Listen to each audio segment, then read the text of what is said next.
Hi, I'm Ann Martinez. And I'm Enoch Augustus Scott. Roving reporter Bob Goldberg inspected the Mike O'Callahan-Pat Tillman Memorial Bridge over Hoover Dam and tells us some of its history. Joan Schomburg is having a wonderful time in her kitchen preparing her swim smoothie. Woo! Then we go back in time as Yvonne Coultier presents the latest in her Musical Moments series, The History of Jazz. I love jazz music. Yay. And then who's going to get caught on camera by our team of roving reporters on People I See Around Anthem? Stay tuned for this week's edition of Anthem Alive!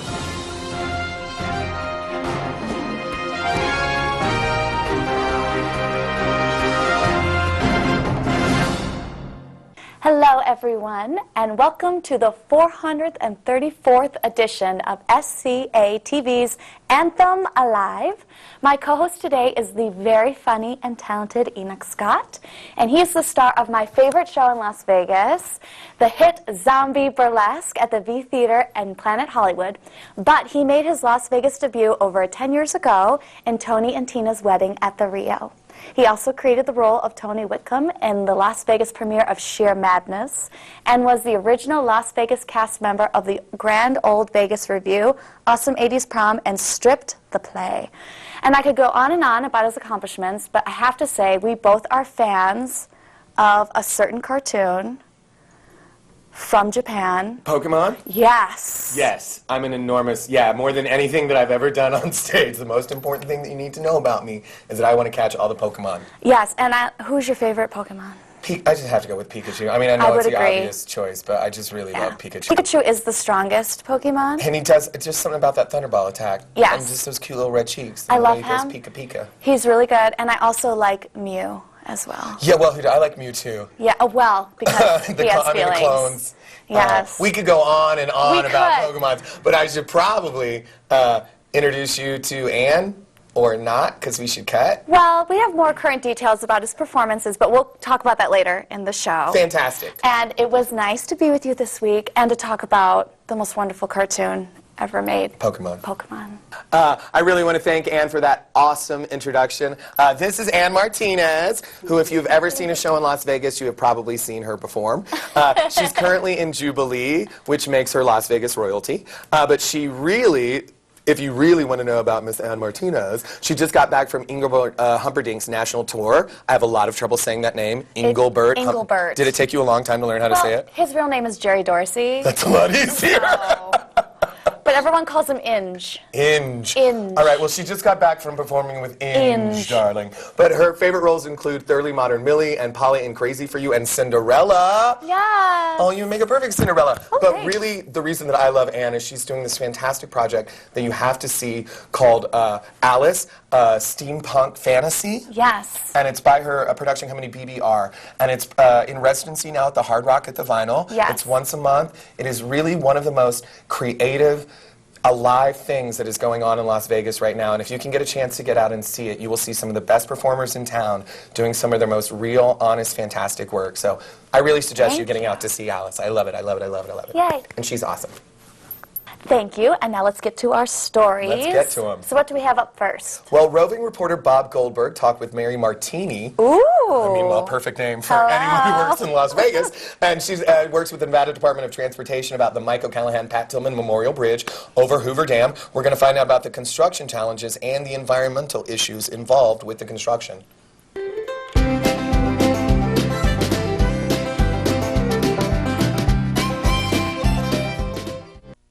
We're inspecting the O'Callahan-Tillman Bridge south of Boulder City.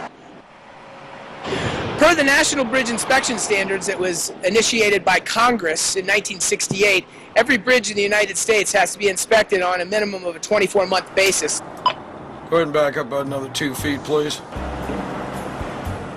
This structure, the Mike O'Callahan-Pat Tillman Memorial, takes a team of 7 engineers and takes a full team of equipment operators and traffic control, approximately 2... All bridges are required to be inspected on a 2-year basis.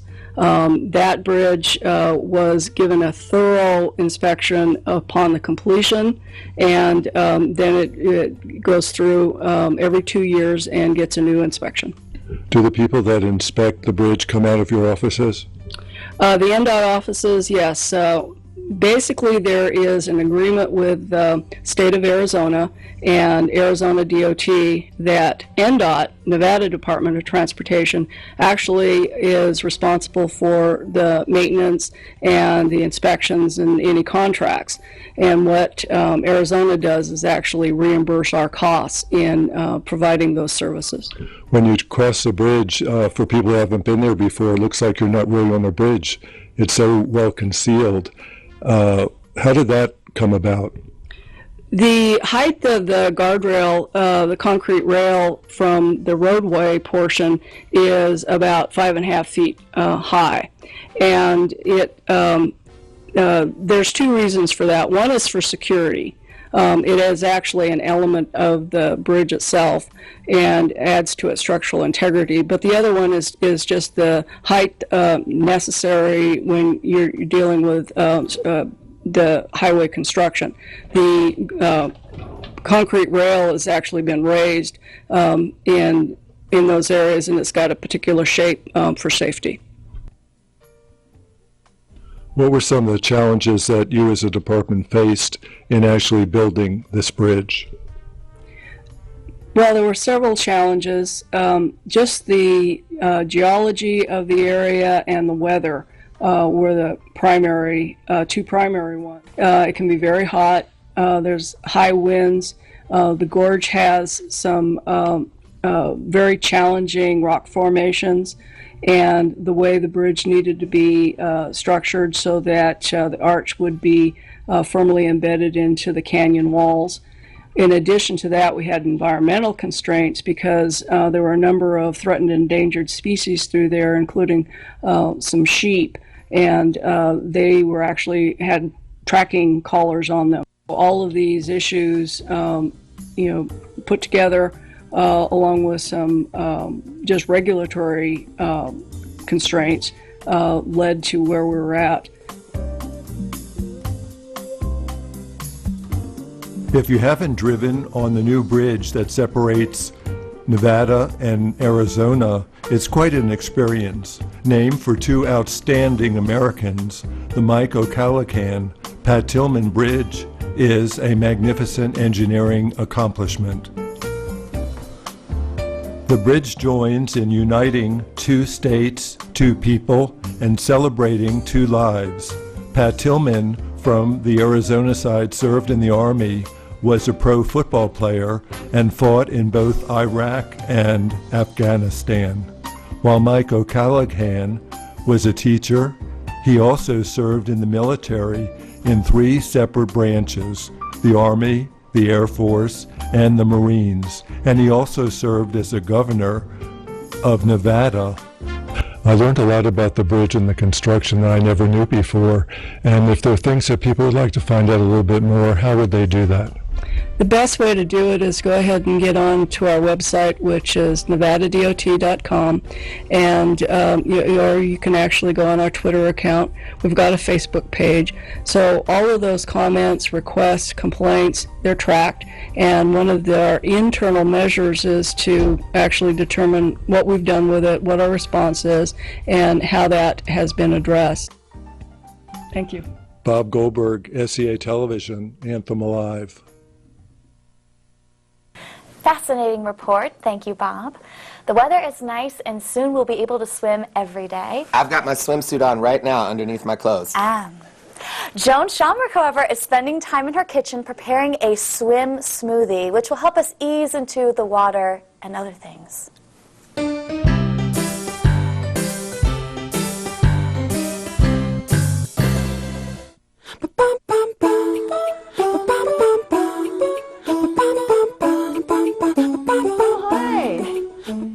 Dripping all over the house. Aren't you going to put some clothes on? My husband just got back from swimming a few laps.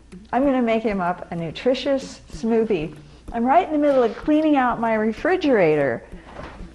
So we've got some carrots, and we've got milk and strawberries. A lot more to clean out. So I'm going to start with about a cup of milk. Oh, this one's sealed. So I'm going to pour this into my new blender. I'm so excited to try things out in this thing. So some milk, and then we'll put a little protein powder in. Then I'm going to add some carrots. I already have one chopped. I'll just add this to it.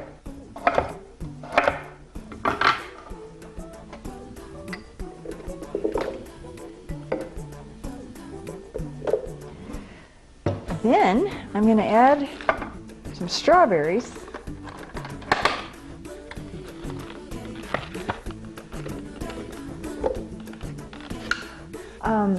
Banana. Put in a banana. Ooh, that's a ripe banana.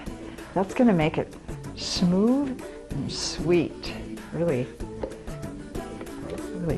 need a banana in all the smoothies I make. The carrots are going to be a nice addition for some sweetness and beta-carotene. Oh, I need some kale. I think I have some kale in here. Yeah. See, I put about a cup or half a cup of kale. And then in my freezer, I've got, oh yeah, pineapple, raspberries. That sounds good. Pineapple will really add some sweetness. And because it's frozen, it's going to give it that nice chill that you always expect with a smoothie. Oh, whoops, spilled them on the floor. There's some raspberries, frozen raspberries, for some antioxidants. So I guess that's all I have that I want to add to this. Put the lid on. Oh, vanilla. Vanilla in. Just a couple teaspoons of vanilla. There. That gives it great flavor, and vanilla is really good for you too. Not to mention the kale. Kale is so good. Those dark green leafy vegetables. This is going to give him the boost he needs after that swim. Okay, I'm going to pulse this a bit. I'm going to stop it because it's really about perfect. So now, I have to try it out myself.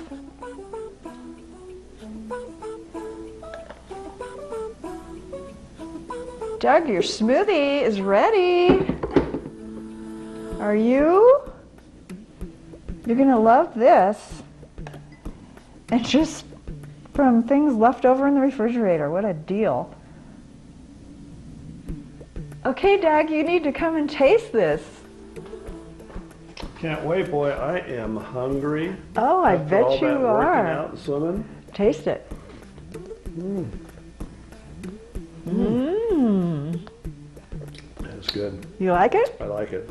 How many laps did you do? Oh, about 32. 32. Wow, Oh, yeah. you burned a lot of calories. Mm-hmm. This will fill you up again. Thank you. You'll have to try one of these next time you do your workout, whatever it may be. We'll see you next time on Joan's Kitchen.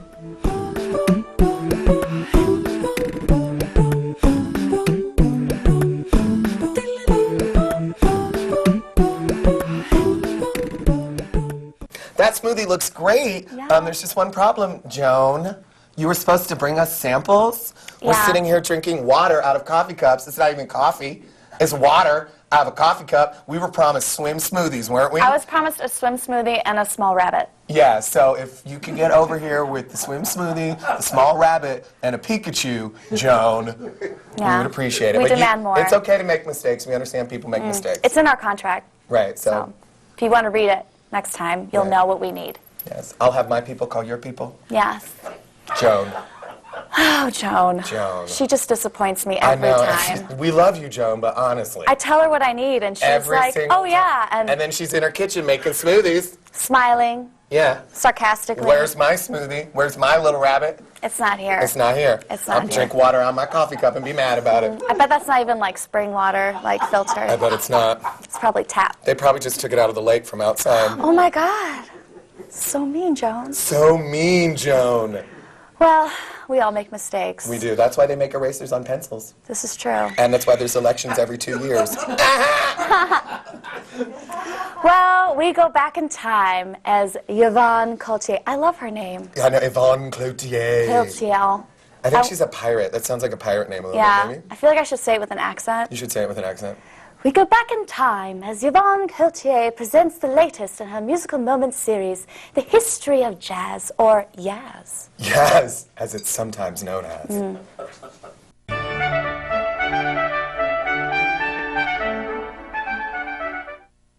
The development of jazz music, beginning with the blues, Louis Armstrong, in describing jazz, said, "Well, we used to call it syncopation. Then they called it ragtime, then blues, then jazz. Now it's swing. Jazz is really all of those mediums and more. Jazz began with a call and response music of the African American slaves in the Deep South, called the blues. They gradually put the harmonic style of European hymns into their call and response patterns, and now called spirituals or gospel music, and on to Dixieland and swing. This is the American melting pot of the talent of many cultures. The origin of the word jazz, originally spelled J-A-S-S, first appeared in the Chicago Daily Tribune around 1915. Some African Americans liked the term because it highlighted their contribution to American society. But others saw the term as a reminder of an oppressive and racist society, causing restrictions on their artistic visions. The music of New Orleans, Storyville, around Basin Street, was one of the many neighborhoods that had a strong influence on the creation of early jazz. Brass and reed instruments, accompanied by drums, were heard. Dance bands, marching bands, and lavish funeral bands played a role, as well as wonderful singers such as Bessie Smith. In 1917, the original Dixieland Jazz Band cut the first recorded jazz records in history. Afro-Creole pianist Jelly Roll Morton, who claimed to invent jazz, began his career in Storyville.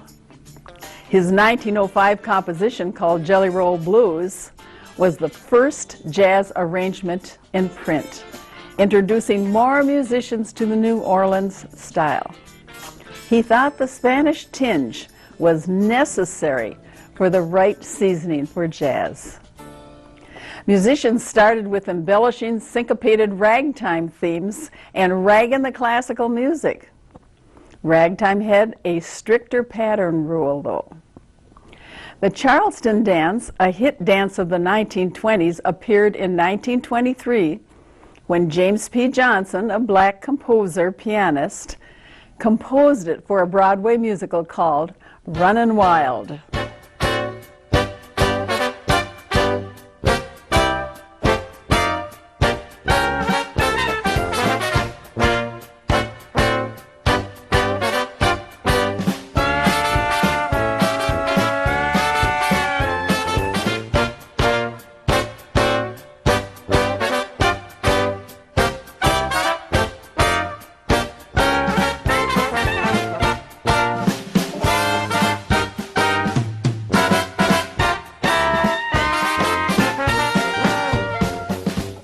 Helping the propagation of the jazz era were jazz musicians providing the entertainment on Mississippi steamboats.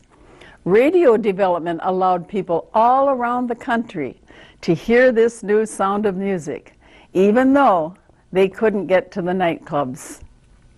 The Harlem Renaissance and young people looking for something new in music all were contributors. Many early jazz musicians were also composers, writing pieces for their bands, becoming hit songs. Such names as King Oliver, Louis Armstrong, W.C. Handy, Jelly Roll Morton, Duke Ellington, Count Basie, Cab Calloway, Eubie Blake, all led the way for Glenn Miller, the Dorsey Brothers, Benny Goodman, Artie Shaw, and other big bands so popular in the 1930s and 40s. As jazz reached Chicago and moved on to the national scene, it became the most popular dance music around. Gradually, jazz has become more and more embellished and abstract so as to hardly recognize the theme of a tune. Included are instrumentalists soloing with a song with their own creations on a theme. African Americans seem to be always creating new music styles as evidenced in hip-hop music.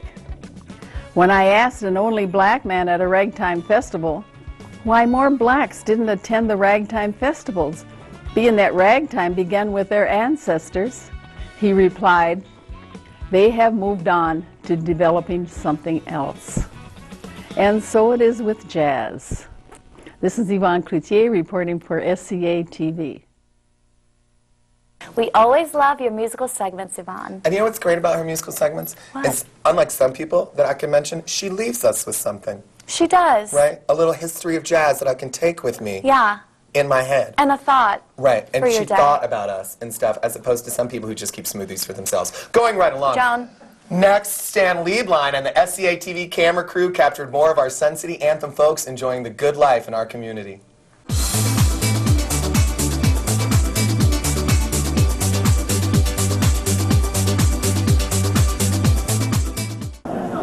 Hi, this is Norm Clark, the Review Journal. You're watching SCA TV, Channel 99. I watch it on my computer. You should too. My name is Mavis Dunn, and I'm originally from England, but here recently from Tucson. My name is Dennis Dunn. I'm originally from Claremore, Oklahoma. We decided to move here, and we've got friends in Anthem, and we love the Anthem area so much we decided to buy a house here, and it's a great place. You can see who's the talker in our family. Okay. Hi, good morning. Who are you? I'm Judy Bande. And Judy, what a nice outfit you're wearing. Oh, thank you so you much. You want to model that? Me?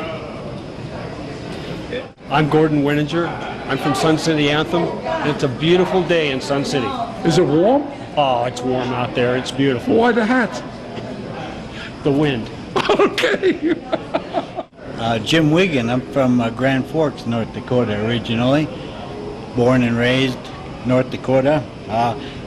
Fighting Sioux are going to be playing for the national title here this weekend, so I'm wearing my colors. Always entertaining Stan. Keep up the good work. Actually, I love that because you never know when like Stan might just run up on you in Anthem and start talking to you with his camera. Yeah, yeah. So, you know, it's a good thing he's entertaining. So put on your makeup before you leave the house. Yeah, now. look good. Yeah. So let's turn the wheel to something totally different. So we're going to talk about fibromyalgia, which can certainly affect our lifestyle and ability to enjoy everyday things. Now, Ms. Meg Paulson provides some excellent advice on the various treatments and interventions available.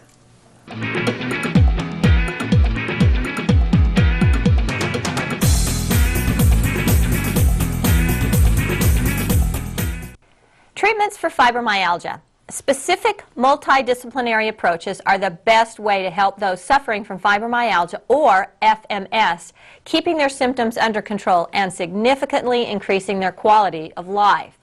Occupational therapists usually aim to improve functional tasks and manage pain and fatigue. Physical therapists, meanwhile, focus on increasing exercise tolerance and fitness levels, reducing pain and improving functional ability. Both kinds of therapists prefer FMS intervention, including endurance exercise, fatigue management, functional movement re-education, and strengthening exercise, postural education, relaxation, and aquatherapy. We have an AquaStretch program here at Liberty Center, which can assist you with the aquatherapy, and our personal trainers and group exercise instructors can also assist you to balance out the rest. To learn more, call me at 702-614-5873. Be happy and be healthy. Thank you, Meg, and we will look forward to hearing more of your tips. So let's turn the wheel again. So I read about this new diet that allows you to eat huge helpings of everything at every meal and get super skinny. Shut up, that sounds fantastic. Yeah. Well, what kind of diet is it? Well, breakfast is on Sunday, and lunch on Wednesday, and dinner on Friday. Super skinny.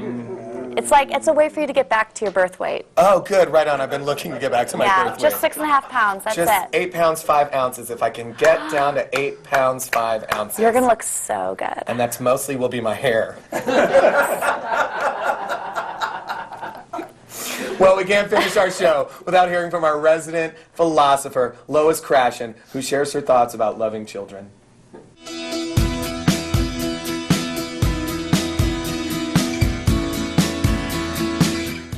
Well, hello again.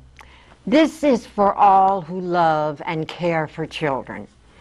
Leo Buscaglia, the author and lecturer, once talked about a contest that he was asked to judge.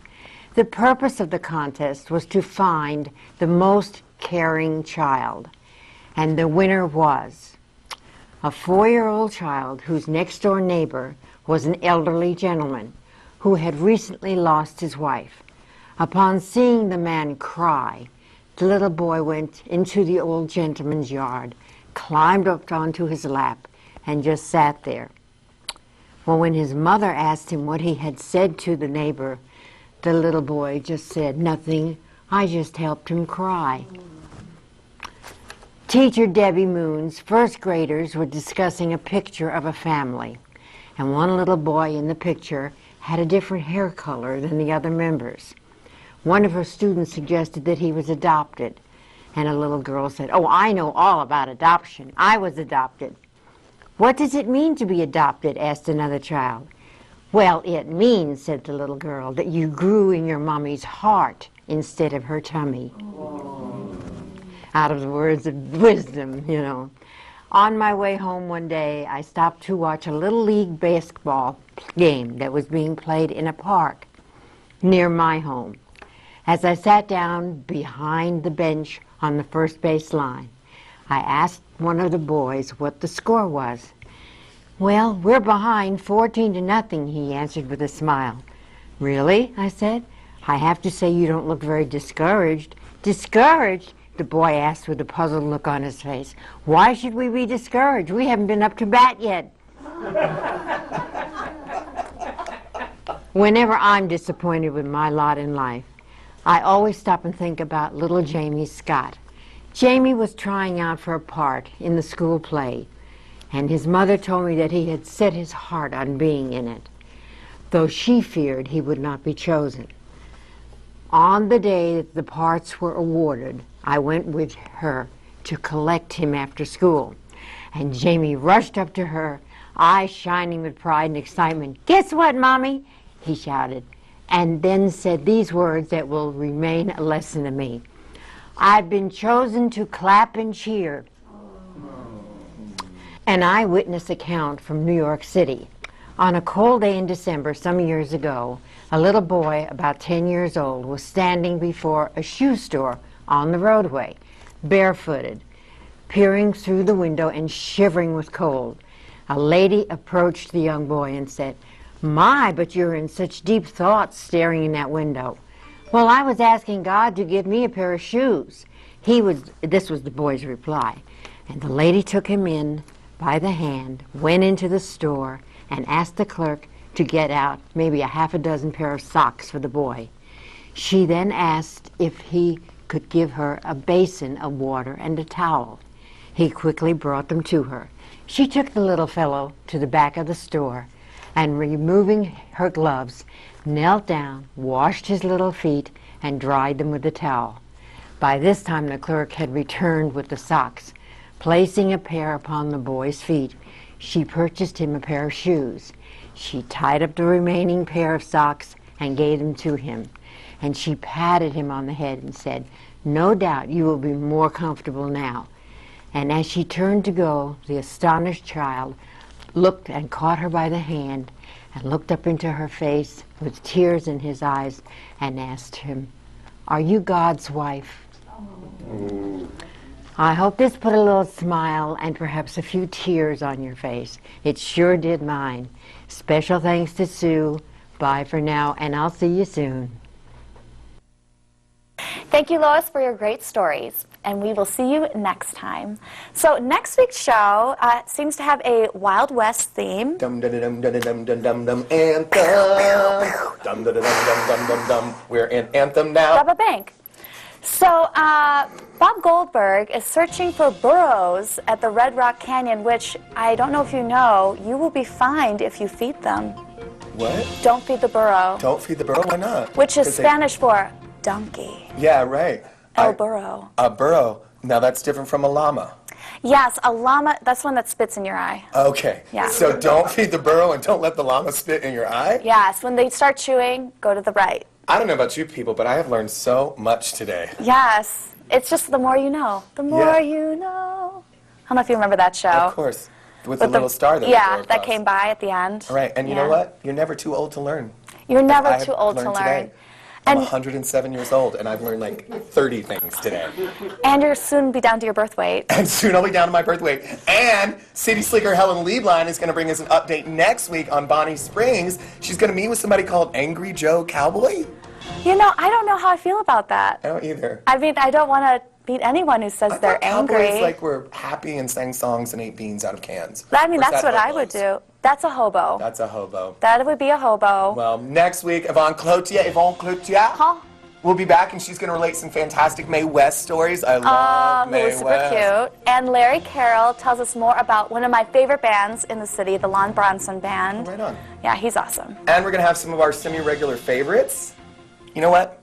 Anne, this was so much fun. Oh my God, single tear. I know, right? We're like twinsies. It's so exciting. Thank you so much. And you viewers know where we can find you, and you know where you can find us. And well, you can find us on stage right now at Jubilee at Bally's. I'll be singing. I'm a lead vocalist there. And also on May 20th, you can come see Alice at the Hard Rock Hotel at 11 p.m.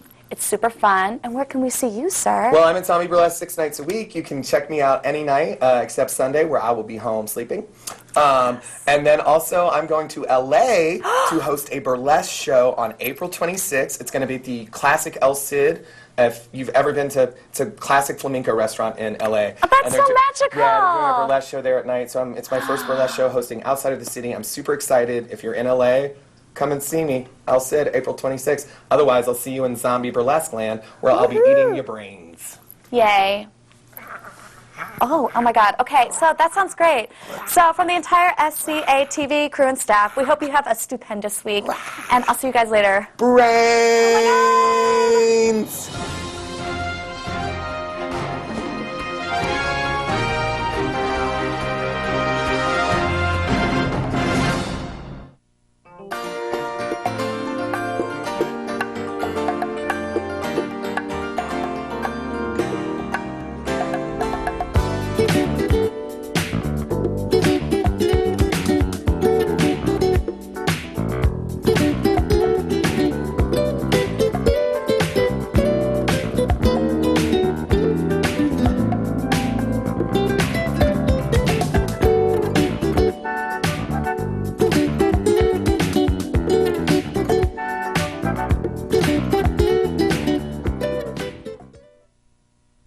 You are watching Sun City Anthem Television, broadcasting from Henderson, Nevada.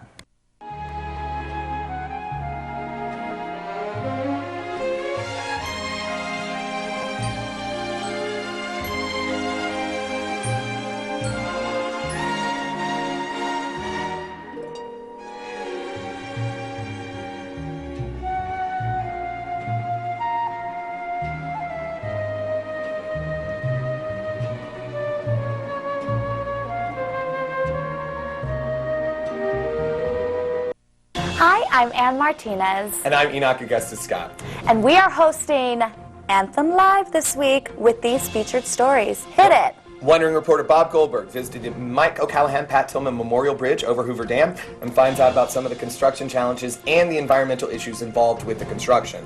And Joan Schomburg is having a wonderful time in her kitchen preparing her swim smoothie but not sharing. We travel backwards in time with Yvonne Cloutier and her latest in the Musical Moments series, The History of Jazz. You don't want to miss this week's edition of Anthem Alive.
Hi, I'm Margaret Carbaugh, and I'm here with my singing gal pals, Carol Joyce and Gail Beckman.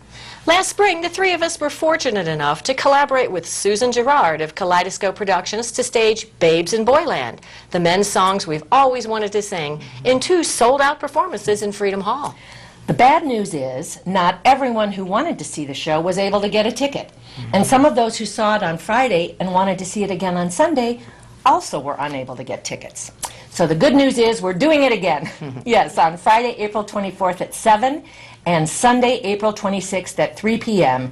we will be presenting Babes in Boyland version 2.0. That's right. It's the new improved Babes. Although the show is basically the same, we have made many additions that will make it even better. The three of us couldn't be more different in our singing styles, and that makes for a wonderfully entertaining mix.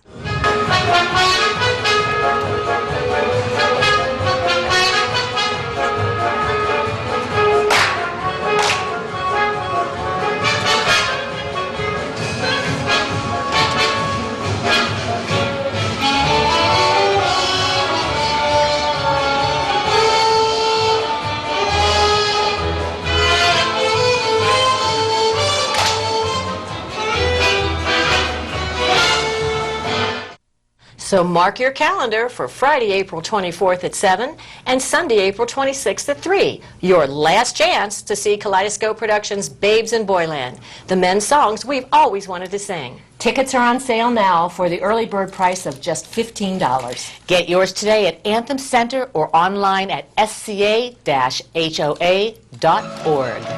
There are no books like a day, and nothing looks like a day. There are no drinks like a day, and nothing thinks like a day. Nothing acts like a day, or attracts like a day. There ain't a thing that's wrong with getting in here that can't be cured by putting in here a pearly, golden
Hi, I'm Ann Martinez. And I'm Enoch Augustus Scott. And we are hosting Anthem Live this week with these featured stories. Hit it! Wandering reporter Bob Goldberg visited Mike O'Callahan Pat Tillman Memorial Bridge over Hoover Dam and finds out about some of the construction challenges and the environmental issues involved with the construction. And Joan Schomburg is having a wonderful time in her kitchen preparing her swim smoothie but not sharing. We travel backwards in time with Yvonne Cloutier and her latest in the Musical Moments series, The History of Jazz. You don't want to miss this week's edition of Anthem Alive.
Hi, I'm Margaret Carbaugh, and I'm here with my singing gal pals, Carol Joyce and Gail Beckman. Last spring, the three of us were fortunate enough to collaborate with Susan Gerard of Kaleidoscope Productions to stage Babes in Boyland, the men's songs we've always wanted to sing, in 2 sold-out performances in Freedom Hall. The bad news is, not everyone who wanted to see the show was able to get a ticket. And some of those who saw it on Friday and wanted to see it again on Sunday also were unable to get tickets. So the good news is we're doing it again. Yes, on Friday, April 24th at 7 and Sunday, April 26th at 3 p.m. we will be presenting Babes in Boyland version 2.0. That's right. It's the new improved Babes. Although the show is basically the same, we have made many additions that will make it even better. The three of us couldn't be more different in our singing styles, and that makes for a wonderfully entertaining mix.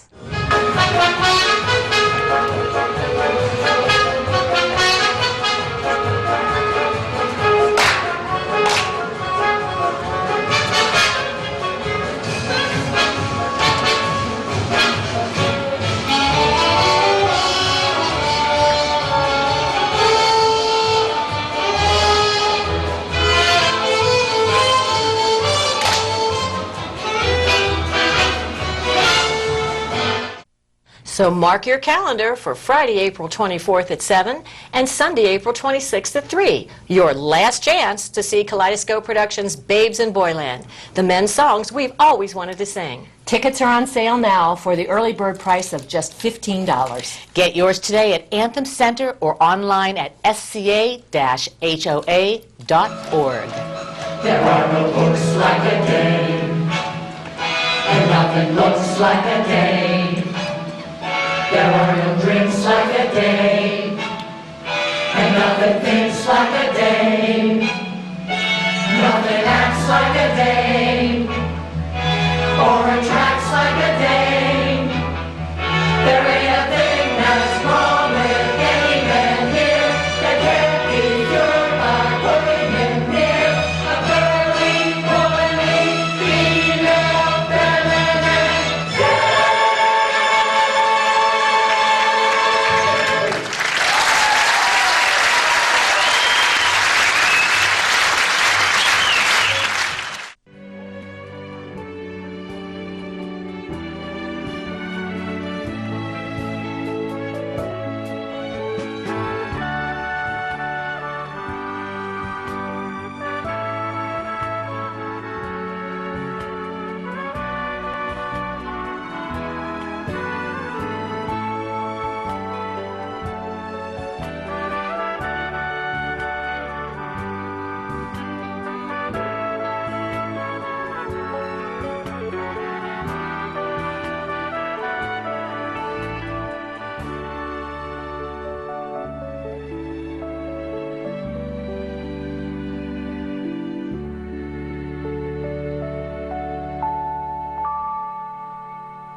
I'm Ann Martinez. And I'm Enoch Augustus Scott. And we are hosting Anthem Live this week with these featured stories. Hit it! Wondering reporter Bob Goldberg visited Mike O'Callahan Pat Tillman Memorial Bridge over Hoover Dam and finds out about some of the construction challenges and the environmental issues involved with the construction. And Joan Schomburg is having a wonderful time in her kitchen preparing her swim smoothie but not sharing. We travel backwards in time with Yvonne Cloutier and her latest in the Musical Moments series, The History of Jazz. You don't want to miss this week's edition of Anthem Alive.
Welcome back to another week of exciting activities at Sun City Anthem. Our evening wellness seminar is Tuesday, April 21st from 6 to 8 p.m. Our sponsor is Sunrise Hospital. Our speaker is Dr. Krishnan of the Cleveland Clinic Urology Department. The topic is men's health. Check your spirit for additional information on this lecture. It's free to all of our SCA residents, but you must sign up in advance at the Anthem Center front desk, or you may call the desk to secure a seat. A light dinner snack will be provided. Babes in Boyland is back by popular demand for their encore performance Friday, April 24th, and again Sunday, April 26th. This great musical features local favorites Gail, Carol, and Margaret singing the men's songs that we've always wanted to sing. They're great show-stopping tunes and great dance numbers. If you missed out the first time, be sure to get a ticket. For those of you who have seen the show, you're in for a treat. They've added a few surprises to the show just for you. First Friday Health and Wellness takes place Friday, May 1st from 9 to 11 a.m. in the Morris Nelson Rooms at Independence Center. Light refreshments will be served. This is free to all SCA residents. Please sign up at the Anthem Center front desk or call to reserve your spot. The topic for May is Travel Clinic and Understanding Your Immune System. With the heaviest travel season just around the corner, you're going to receive great tips on protecting your health while traveling, as well as understanding how your immune system can be your best friend or your worst enemy. Celine and Judy in concert, a tribute, is Friday, May 1st at 7 p.m. in Freedom Hall. The cost is $18 with an early bird of $15 through April 24th. At last, two of the most celebrated impressionists in Las Vegas, Elisa Furr and Celine Dion as Denise Rose as Judy Garland, will be on stage to entertain. Visually and vocally, they are spot on. Both ladies have been named Best Tribute Artist in Las Vegas and are enjoying rave reviews. Make a date to see these incredibly talented ladies. Our May parking lot sale is Saturday the 2nd of May from 8 a.m. to noon. Spaces are still available at $15 a spot. The shredder truck will be on site at 8 a.m. until noon. Please have your SCA ID card with you so that they may check to see you're a resident. The Salvation Army will be on site from 11:30 to 12:30 for donations you might have. Look for current and up-to-date information in your Spirit magazine, on our LCD screens at each of our centers, or speak to one of our monitors at the Anthem Center front desk.